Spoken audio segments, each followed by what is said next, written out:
Michael Josem's joining us from Isle of Man Netball, and you were trying to get hold of us. I know a few weeks ago we were having scheduling issues, but you got very excited because you're putting out there you want more people to take up this sport, netball, men's netball particularly for you, right?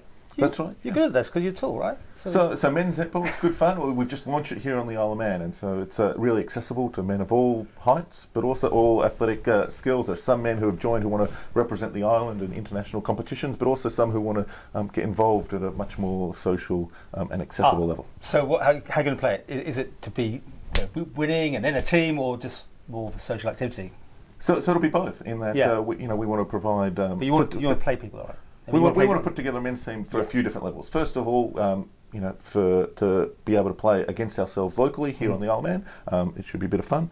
Second of all, we want to help the women's netball team to train and compete and to develop as they seek their effort to rise up the world rankings. They're doing well, right? They are. They're doing very well. And finally, we want to help to represent the Isle of Man in competitions against teams from England, from Europe and elsewhere. So the girls been there, the men haven't been there, or just you're trying to get more people to join? So it's new on the Isle of Man for men. And so one of the things that...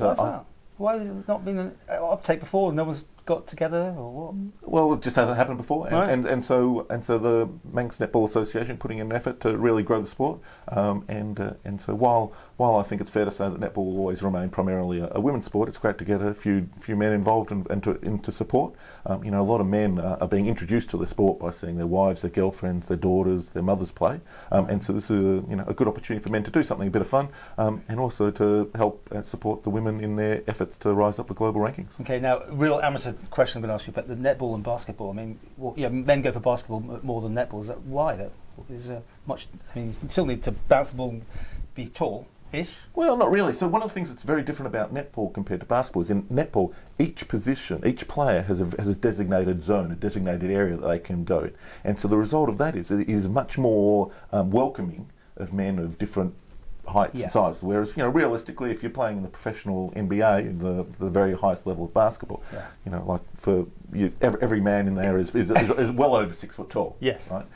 And so, whereas in netball, because you have some positions such as a centre, wing attack, wing defence, where mobility and speed is much more important than sheer height, it leads to the sport is much more welcoming of men of different heights and sizes and body shapes. Well, good luck on getting the teams together here. And if it works, you may play across. I mean, is there a league you can join or something? Yeah, so we've been invited to take part. There's a men's netball tournament taking part in London that we've been invited to take part in May. I suspect that'll probably be a little bit too soon for us. In that seeing some of the men play the other day, some are actually quite decent, have quite an extensive history playing the sport, but there are some that are also going to need, I think it's fair to say that, a little bit more stringent interpretation of the rules and so on. Who's teaching them? You? So we've got coaches from the Manx Netball Association. What's really generous is that we get a lot of support from this. If there are a few players who are getting involved who are experienced playing the sport. We've got coaches from the Manx Netball Association, but also a few wives, girlfriends and daughters are happy to give their fathers, their brothers, their sons a bit of advice. And you play right at the front, I'm guessing, with your height. You're the one that's slam dunking. That's why long sport as well, isn't it? Yeah. So no slam dunking netball because you're not allowed to touch the ring. And so there are a few different things there, and so there's a few differences there between netball and basketball. If people want more information, where do they get it? Go to netball.im and go to netball.im where you can click through to men's netball, and there's an opportunity to get in touch and hopefully get involved. It's a bit of fun. Maybe we'll see you down on the court there, Paul. Right.